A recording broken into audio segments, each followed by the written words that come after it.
Good afternoon to you. 3:06 now. News Talk 105.9 WMAL, where we are making sense of the news. Coming up this hour, our friend Chris Bedford will be with us. He'll recap President Trump's visit to D.C. and the Republicans he has to deal with here in the Capitol. Mark Smith will be with us at 4 o'clock. He's a constitutional attorney and a gun expert, which makes him perfect for today's coverage of the United States Supreme Court and that big bump stock decision you just heard about. Bobby Burak is here at 4:30 today from Outkick.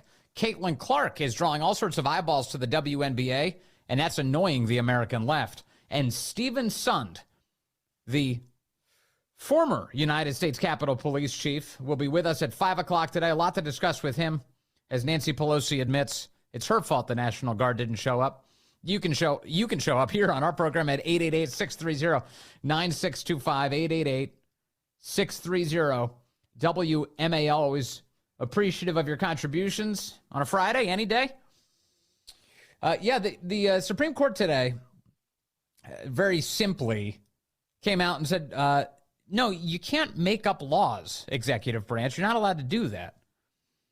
At issue was this device called a bump stock that I don't know any gun owners who use one, but they exist, these bump stocks. And the effect is when a semi-automatic rifle is fired, when you pull the trigger, it bounces off of your shoulder and it pushes back against the trigger again and thus induces yet another trigger mechanism. So over and over and over, the trigger gets pulled by virtue of the inertia of the gun itself, bouncing back and forth.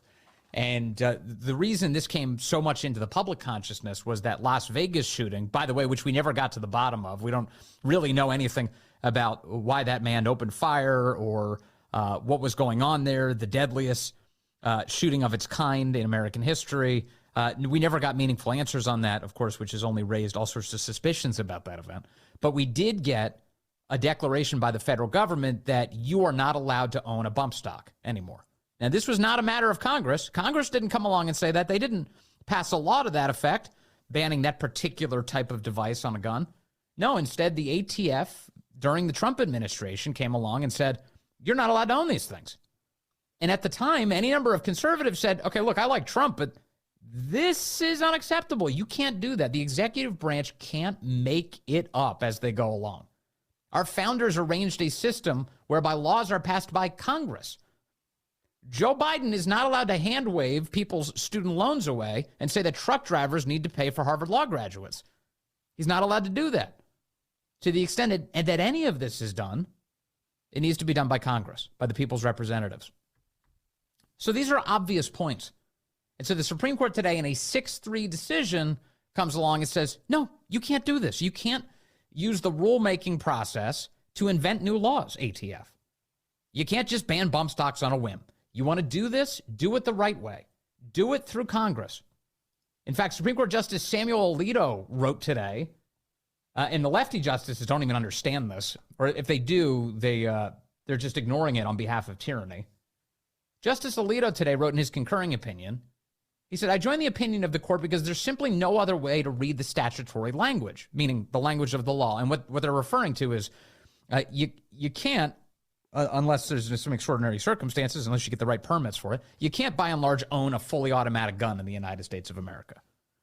And what they mean by a fully automatic gun is one pull of the trigger sustains the firing of the gun itself. The trigger remains depressed, the gun keeps firing bullets. That's not the case in a bump stock. There's an independent trigger mechanism for every bullet fired. And so the law does not match the bump stock. So Alito says this today. There can be little doubt that the Congress that enacted the relevant law here would not have seen any material difference between a machine gun and a semi-automatic rifle equipped with a bump stock. But the statutory text is clear, and we must follow it, said Justice Alito. The horrible shooting spree in Las Vegas in 2017 did not change the statutory text or its meaning. That event demonstrated that a semi-automatic rifle with a bump stock can have the same lethal effect as a machine gun, and it thus strengthened the case for amending the law. But an event that highlights the need to amend a law does not itself change the law's meaning, says Justice Alito. There's a simple remedy for the disparate treatment of bump stocks and machine guns. Congress can amend the law. and perhaps would have done so already if the ATF had stuck with its earlier interpretation. Now that the situation is clear, Congress can act. So this latest decision by the court is a part of a series of decisions that thankfully have disempowered, well, quite a few of these decisions have disempowered the executive branch from simply making up laws as it goes along. Again, you're not allowed to do that. Stick to the Constitution. Congress makes the laws. So we'll talk more about this with Mark Smith coming up at 4 o'clock. He's got, I'm sure, a lot of thoughts on this. Democrats have thoughts on it. They're spazzing out about it, not just the Democrats who are on the Supreme Court. Senator Whitehouse today tweeted the following. Whitehouse. Sheldon Whitehouse. He's a part of an all-white club. He doesn't really like talking about that, which is why it's fun to call him Senator White Club. The NRA, he tweets the following today. The NRA, gun manufacturers, and their dark money allies are intent on wiping all common sense gun safety measures off the books. And their handpicked right-wing radicals on the Supreme Court delivered another massive win at the expense of the American people, he said. A relatively inexpensive bump stock lets anyone convert a semi-automatic firearm into an even deadlier weapon capable of spraying hundreds of rounds in the span of a minute, as we saw in the Las Vegas concert massacre. Congress should act swiftly on legislation to ban bump stocks. Yeah, okay. That last sentence is the only one that makes any meaningful sense. You want to ban it? Do it through Congress. But the rest of it is garbage. I mean, it's just ridiculous. Sheldon Whitehouse is angry that the executive branch doesn't get to make up the laws. And you know what's funny here, among the many ironies of all of this, is that the lefties on the court were defending something that happened during the Trump administration. Sotomayor's position is that, yeah, Trump should be able to ban bump stocks on a whim. That's the Sotomayor position. That's the Sheldon Whitehouse position. Those Trumpers. So good for the court today. In this decision. And we'll see what comes of it in the future. But again, Mark Smith joins us at 4. Meanwhile, in terms of lefties not understanding how the Constitution works or how our founders actually set all of this up in the first place, you see CNN today. CNN is saying that calling America a republic is a very dangerous conspiracy theory. A very dangerous conspiracy theory. So for those of you who hear the phrase America is a democracy and then react with, no, it's not a democracy, it's a republic. I know a lot of conservatives who say that. Because it's true, it's a constitutional republic. As opposed to a direct democracy. That's what we're referring to when we say this. CNN thinks that this is dangerous, that this is insurrectiony, that you are laying the predicate for undermining, quote, our democracy. This is a ridiculous news package put together by Donnie O'Sullivan. He's a guy at CNN who works there, who went and he talked to some Trump supporters, and they packaged this in a way to try and make Trump supporters broadly look like idiots. They want to say they're a bunch of dummies. They don't understand that we live in a democracy, and then they use phrases like a republic because at their core, they're authoritarians. This is the heavy suggestion of this ridiculous segment. Take a listen. What happens if Trump loses? I don't see him losing. I don't think he lost the last election, to be honest. Do you think he's going to win? Yes. Without a doubt. No doubt. What if he doesn't this time? What happens to the country? We're in trouble. We're in big trouble. We're done. If Biden talks about democracy, saving democracy, they're the ones that are killing democracy. Obviously, there's a lot of criticisms of Trump that he is bad for democracy, that he's bad for American democracy. Okay, We so are a republic. We're a republic. We are we're not a democracy. Representative republic. We're not a democracy. One thing we've been hearing at Trump rallies like this over the past few months is that America isn't really a democracy. America's not a democracy, it's a republic. Like, it's not a democracy. Okay, democracy is actually not as good as you think it is. But for centuries, America has celebrated its democracy. Democracy is worth dying for. Democracy remains the definition of political legitimacy. But some Republicans and pro-Trump media are pushing the idea that America is not a democracy. The United States of America is not a democracy. We are a constitutional republic. The United States of America is not a democracy. You don't want to be in a democracy. We are not a democracy. We are a republic. Is America a democracy? America is a democracy. It was founded as a democracy. I've heard a lot of... This is now the woman who's speaking now, Donnie's speaking to, is Ann Applebaum, who he's talking to. Ann Applebaum, quite famously, also sat on a stage once and was asked by some college students why about the Hunter Biden story, and she said it was nonsense and not worthy of coverage, the Hunter Biden laptop story. So this is the kind of expert that they bring into this CNN segment to tell us that that these are meaningless words and we're a democracy. We're just a democracy. And these Trump people, they're very dangerous. They're tyrannical. Conspiracy theories, I hear a lot of things out on the road. But to hear Americans, people who would describe themselves as patriots, say that America is not a democracy, that stopped me in my tracks.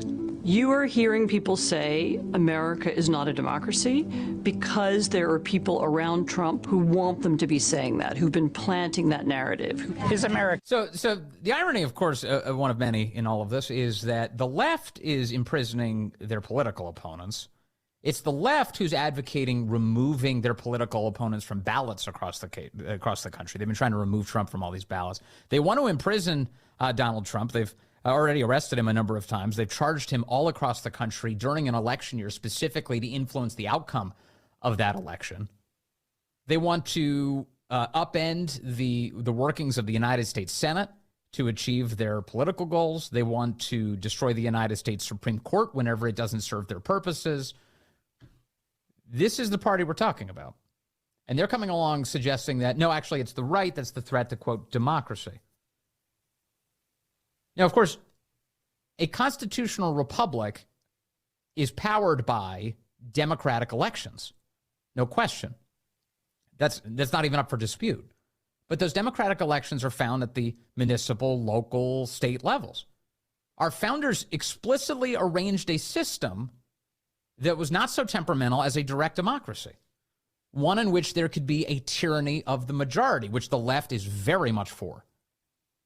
They're for tyranny in all of its forms, to include by way of the tyranny of the majority in a direct democracy. Our founders arranged a constitutional republic to protect minorities. It's so small states can't be squeezed out of the process, that instead they can be represented. This is why when you vote for president of the United States, you vote for how your state is going to go. You don't vote directly for the president. You vote to dictate how the electoral college in your state is going to be represented.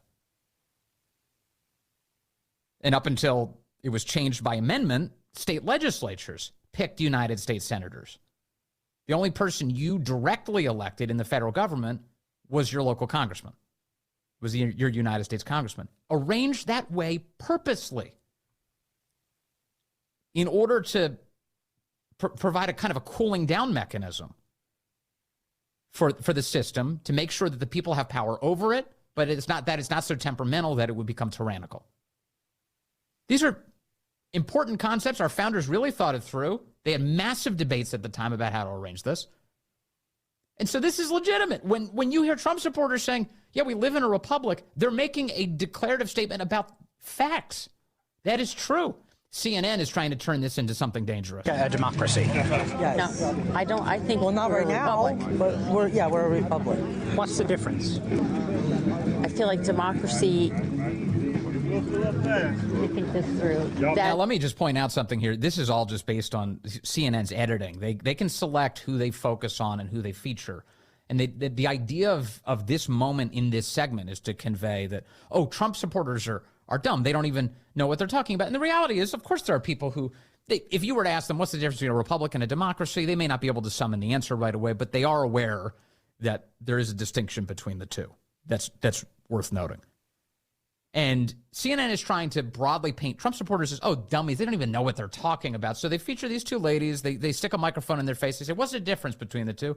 And they can't summon a good answer at the moment. But CNN wants to use their inability to summon that answer as a way to broadly slander Trump supporters. America, a democracy. Yes. No, I don't. I think. Well, not right now, but we're a republic. What's the difference? I feel like democracy. me think this through. That it's government control. I don't see freedom in democracy. I see freedom in the republic.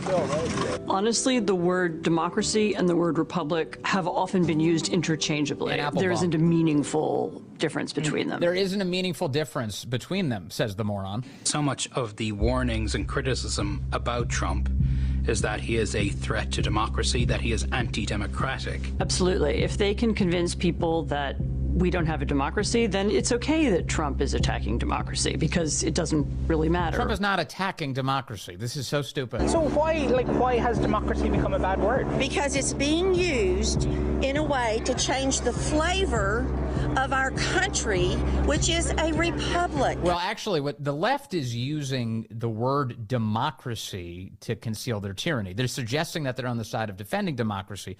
Meanwhile, they're advancing the imprisonment of their political opponents. And that's not just the most famous among them, Donald Trump, but also, people you wouldn't otherwise know, people who are singing outside of abortion mills, singing church hymns, or, kicking in the doors of Mark Houck, raiding his house with a SWAT team, or arresting every single person who was in or around the Capitol on January 6th, even people who weren't, and then giving them decades-long sentences in prison. These words were used in different ways in the 18th century, and it's true the founders didn't want direct democracy, by which they meant people gathering on the town square. They wanted representative democracy. But I think the reason why this conversation about language has risen now is because there is a part of the Republican Party that would like to rule as a minority, and they need an excuse for why that's okay. They don't. So what she's kind of tipping her hand here. She doesn't like that minorities have a role in our process.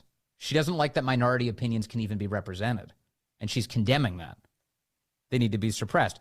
And let me just remind you, the history of tyranny involves crushing minority populations. That is tyranny.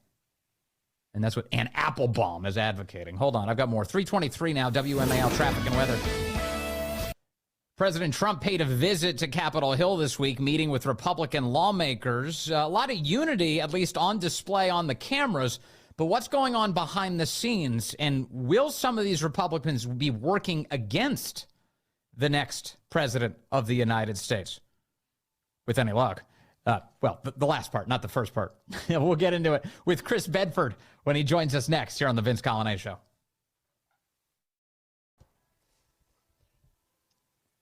Hey, good afternoon to you. 3:35 now, News Talk 105.9 WMAL, where we're making sense of the news. Coming up today, we'll talk to constitutional attorney and gun expert Mark Smith at 4 o'clock about the Supreme Court's big decision today involving bump stocks and the declaration that the executive branch isn't just allowed to make up laws. Bobby Burak is here at 4:30 as Caitlin Clark is once again attracting attention. Normal people think she's talented. Lefties think she's white, and they're angry about it. Isn't that bizarre? It's very bizarre. Stephen Sund is going to join us as well, former chief of the Capitol Police. That's at 5 o'clock. We have a lot to talk about with him. And you can join us at 888-630-9625, 888-630-WMAL. President Trump paid a visit to Capitol Hill this week, meeting with members of both the House and the Senate, Republican members, rallying the troops. They all seemed very excited to see him. But in reality, when in Congress, well, they're all over the place. There's plenty of Republicans who don't actually enjoy or like the Trump agenda and even Trump's voters. So what's going to happen next, heading into, first of all, Election Day and beyond?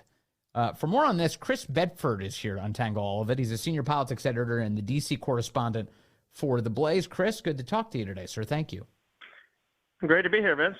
All right, so it's funny as the inevitable became clear to all these Republicans that, Trump, of course, is the nominee, and he's very likely to win the election. They seem to be falling in line, at least publicly, but what do you think is really happening behind the scenes?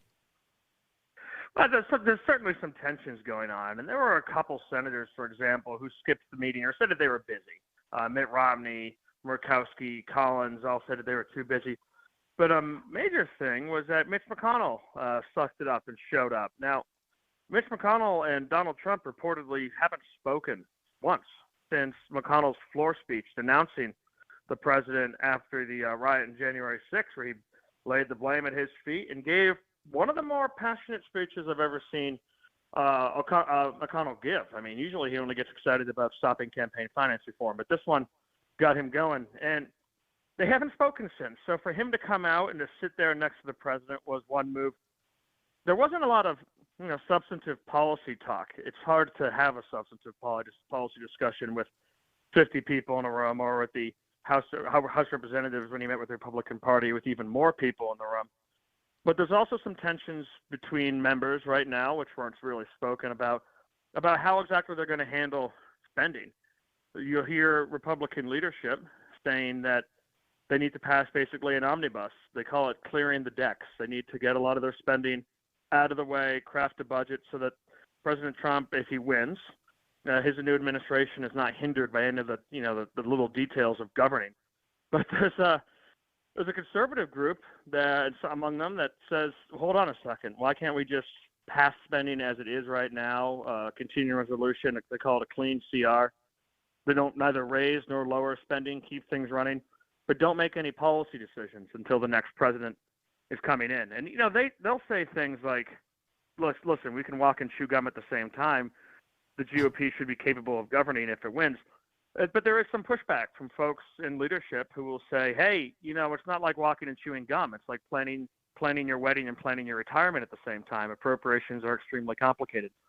Those are the things that are beneath the surface that weren't discussed as much in the meeting yesterday, but are going on in D.C. So the idea is, as I understand it, is that any spending fights that are remaining for the rest of the year, there's a meaningful contingent of Republicans who are like, hey, let's just quickly get through this, and then we can come back to it when Donald Trump is president of the United States again. Yeah, there's I guess the Republican leadership position is that if they pass a larger spending bill, they can get it through so the Trump administration doesn't have to deal with any kind of budget fights until late in 2025. They don't have to talk about it. It's all knocked out of the way. And a lot of Republicans are kind of being pulled into this because it gives them another opportunity to send tax dollars to Ukraine. It's like their favorite thing in the entire planet to do. But that's another dangerous thing for Donald Trump. So the worries are this funding. The legislation would tie the president's hands on different border policies, because Democrats have certainly tried to do that, and Republicans are terrible negotiators, and the Democrat minority seems to run the House of Representatives. But more so, the appropriations for Ukraine would tie the president's hand on foreign policy. That's supposed to be the president's prerogative, is the foreign policy of the United States. But while Congress over the last couple of decades has basically given up on most of its oversight, most of its jobs, it's still super protective of the money it appropriates for war. Remember, the aid money for Ukraine was one of the reasons behind the first Trump impeachment attempt. So if that's a dangerous track that Republicans would happily go down, because a lot of them disagree with Trump on different foreign policy issues, where they would say, all right, this money is being appropriated next year, these arms, this and that is going to Ukraine, and anyone who touches that money has been appropriated by Congress, well, then we start the whole impeachment circus over and over so again. In other words, if Trump comes into office and says, okay, I want to end this, in fact, he has said on the campaign trail routinely that, first of all, none of these things would have ever happened. That includes October 7th, and that includes Putin's invasion of Ukraine. None of these things would have happened were he still president of the United States. But his forward-looking commentary on this has been, I'm going to end it. It's going to end. And in fact, he's kind of alluded to the idea that some of it might end even before he gets into office, just by virtue of his election. But clearly, he wants to see the bloodshed come to an end. So if Donald Trump moves on those things, and Congress has basically tried to tie his hands and force this war to continue, you think that kind of sets the stage for yet another attempt to try and impeach Donald Trump for a third time? Yeah, J.D. Vance's team called it an impeachment poison pill, or an impeachment trap that they would sneak in there. I mean, and the reality of the war, despite the Americans and Lindsey Graham continuously just wanting to send money and more money to it, and now, as of this week, they've changed policy where the United States is arming the Nazi battalion, the Azov battalion over in Ukraine. But the reality of the war in Ukraine is it's pretty much locked up. At this point, the Russian military, which was supposed to be completely degraded by this thing, is as strong or stronger with more combat experience than it was at the beginning of the war. And the Ukrainians have been reduced to drafting the elderly and the mentally handicapped to go fight because the young men who haven't already been killed are fleeing and getting out any way they can. If you go to other European countries on vacation, you'll see a change. You'll see a lot of Ukrainian waiters in those towns, young men who just didn't want to get sent to the slaughterhouse at the front. But the last people in the world to get this memo are the GOP and I'll say even some of the Democrat supporters and Joe Biden supporters of this war, the Pentagon folks. And they want the money to continue to flow, and they don't want any change to that. And I think there's a lot of sabotage that would go into any president, Donald Trump or Joe Biden, who tries to change that policy. There are a number of really important funding fights that should be happening as soon as possible. Ukraine's is a perfect example of one. Another is, why do we continue to fund the abuses of various agencies, to include the Department of Homeland Security and very specifically this week, the United States Department of Justice? I mean, it's one thing to hold Merrick Garland in contempt of Congress, which is well-deserved, but it's another to actually put some teeth on that by defunding an out-of-control Justice Department, isn't it? Yeah, we heard some great testimony yesterday in the House of Representatives about how exactly, because the Biden administration is trying to distance itself from Alvin Bragg, while at the same time sending its surrogates down to the courthouse to crow about Alvin Bragg, and cutting lawyers free from the Department of Justice to go work with Alvin Bragg, take a massive demotion so they could go and work to try and get Trump. But some of the testimony we heard yesterday in the Hill was going into a right-thinking, correct-thinking Department of Justice would have looked at Bragg's overreach into federal jurisdiction on campaign finance reform and said, or campaign finance laws, and said, you can't do this. They would have been smacked down. The Department of Justice is pretending that they couldn't do anything about this, but they're not only they're allowing it to happen. They're promoting it. They're excited about it happening, and Republicans aren't really doing that much to stop it. They're building the FBI, for example, a new headquarters. The FBI that tried to take down President Donald Trump, they're building them a new HQ. They get a present. They get a surprise. Of course, we have to fund them. There's no appetite at all for those actual battles. And Senator Mike Lee has been leading an interesting group of Republicans that's been building. It's got a couple of senators and leadership on it to resist some of the Biden's nominations. And J.D. Vance came out with a letter that Lee and others signed as well this week, which takes it a step further, where they're promising that for any judicial nominee and for any other civilian nominee who has publicly sided with or worked with these nonprofits that are working on the lawfare stuff against Republicans and Donald Trump, that they're going to object and they're going to stop the fast tracking of any of these nominations. And the Senate basically gets away with a 3-day work week by just fast-tracking everything. The last thing these 80 and 90-year-old guys want to do is vote. They absolutely hate it. They want to go home. They want to go to the fundraising. They want to get out of town. So if you object, right now I think there are 6 signers. Hopefully that's increased today. But if you object to this, it forces Chuck Schumer to, on the low end, spend 2 hours of floor time on some of these nominees. And for some of the judicial nominees, he has to spend 30 hours of floor time on those nominees before he's allowed to force through the vote. Now, he's got the votes to force through that vote because the GOP nuked that filibuster, that 60-vote threshold years ago under McConnell.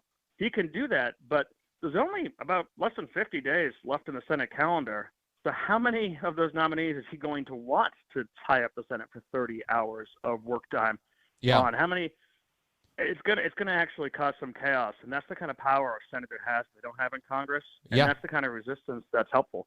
Wait, wasn't it? I thought it was Harry Reid that nuked the threshold, and then McConnell followed for Supreme Court justices doing the same thing. It might have been that. There was a lot of nukes flying back and forth. For sure. Yeah, there's quite a few nukes exchanged. But let me. This reminds me what you're talking about, holding up nominees by not just granting unanimous consent. Most famously was done during Biden's presidency by Senator Tommy Tuberville of Alabama, who said he's not going to allow these military nominees just to glide through, given the fact that the Biden administration has been breaking the law on a routine basis when it came to using U.S. taxpayer money to abort children and using the military to do that. And so Tuberville said, until you stop breaking the law, I'm going to stop granting unanimous consent to you. And the reality, unfortunately, with Tuberville's honorable stand is that there were almost no Republicans to support him. Very few spoke up on his behalf. So many complained about him, suggesting that he was kind of getting in the way of Senate business.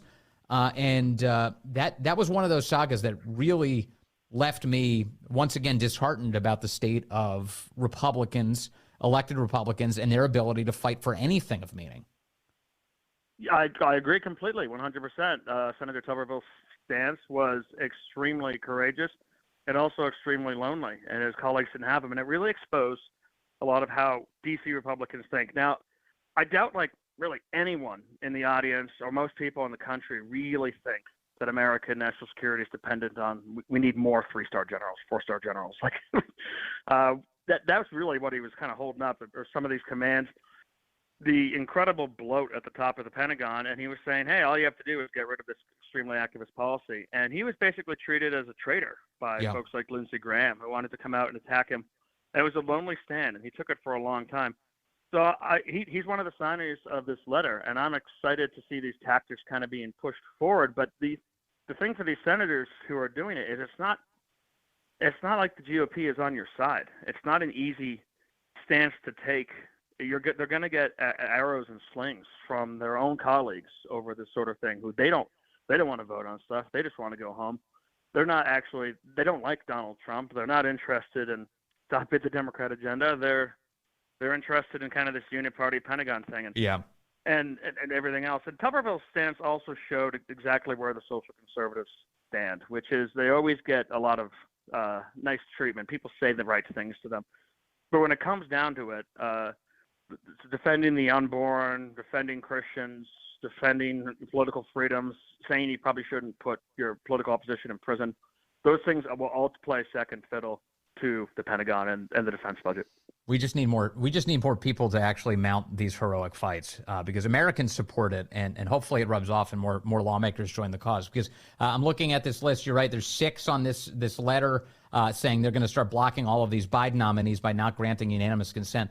J.D. Vance, Mike Lee, Bill Hagerty, Roger Marshall, Tommy Tuberville, and Eric Schmidt. Not surprised by the names on that list. But those are the guys who are fighting for us today. Absolutely. It's a good list, and they may be popular with you and me, but their colleagues aren't going to like them that much for very long. Yeah. Well, I know which one I care about more. Hey, thank you very much. Chris Bedford, as always, your excellent work over at TheBlaze. And make sure to sign up for Chris Bedford's weekly newsletter at TheBlaze. It's excellent. It's very, very thoughtful. Thank you, Chris. Thanks for having me. Good to talk to you. It is. Oh, well, Cackling Kamala Harris. I guess she's in charge while Biden's gone. Here's what she's up to today. More Veep thoughts, they call it? Deep thoughts with Kamala Harris.